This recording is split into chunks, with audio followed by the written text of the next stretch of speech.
Hey everyone, Mr. Sujano here with your all stuff, no fluff news. Let's get started.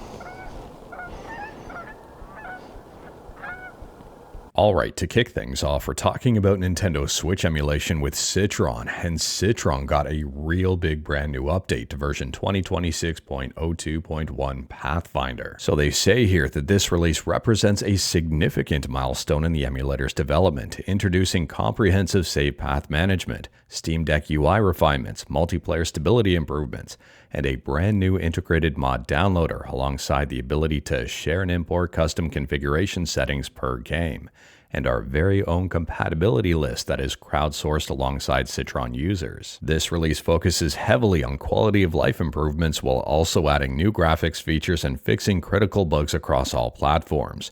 We've taken a step forward in trying to ensure that we continue to fix upon the current foundation, while also trying to introduce new features appropriately.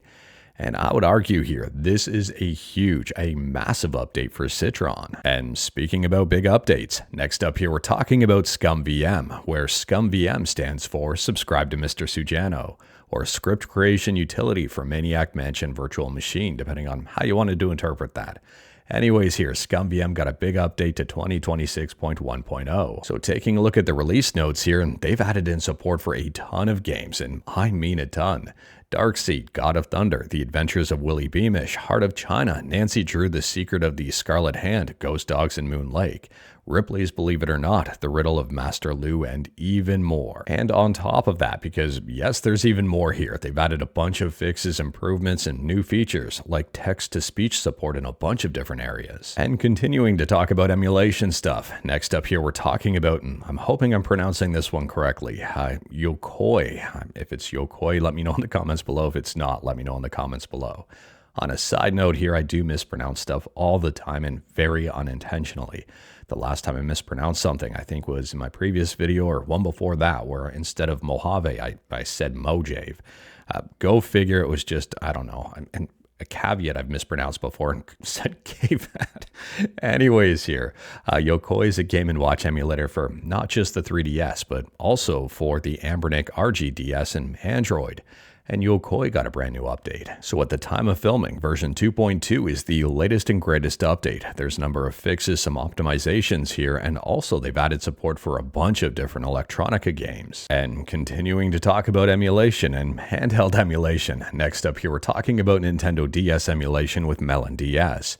And MelonDS got a very interesting brand new experimental update. They've introduced a new OpenGL renderer on the nightly builds. Now it is worth noting here, this is an experimental update. These are nightly builds and not considered stable, so expect bugs and issues with them. In fact, they know there's a couple of bugs and issues. Anyways here, I think this is exciting for MelonDS, and if you are interested and wanted to learn more about this one, like everything we talk about, links will be within the GitHub link in the bottom of the description below. I don't hide my sources. But overall here, I am excited for the future of MelonDS and how this new renderer shapes up. And speaking about things shaping up, next up here we're talking about Felix86, where they say run x86 and x86 64 games on RISC-V. And Felix86 got a brand new update here to, I'm talking with my hands again, to version 26.02. Arguably the big thing here is Vulkan X11 thunking support. They say the native Vulkan user space driver can now be used on X11 with thunking. Thunking improves performance and compatibility and reduces time spent on recompilation. If you are into RISC-V stuff, I would recommend checking out Felix. It does seem that there's some pretty big performance improvements overall this month. And speaking about unique stuff, next up here we're talking about PlayStation 1 emulation on Linux with Duckstation.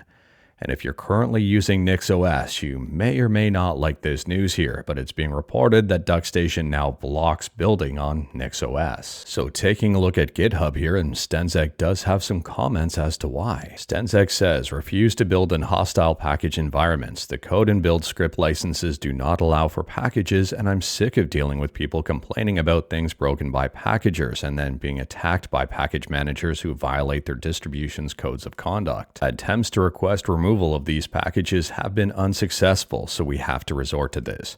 Note, you do not have permission to distribute build scripts or patches that modify the build system without explicit permission from the copyright holder.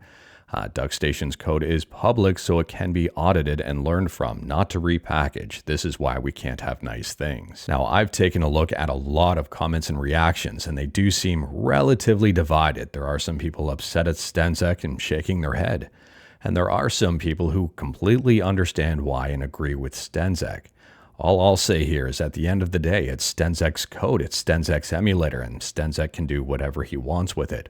Duckstation is 100% free, and Stenzek codes this at his own free will. It's not like he's forced to do anything. If you use NixOS, I don't necessarily think this is the end of the world, and if it is, let me know in the comments below, but Duckstation is distributed as an app image, and NixOS can be utilized to run app images. It's kind of simple and straightforward. I mean, if you're using NixOS, you should be able to do stuff like this.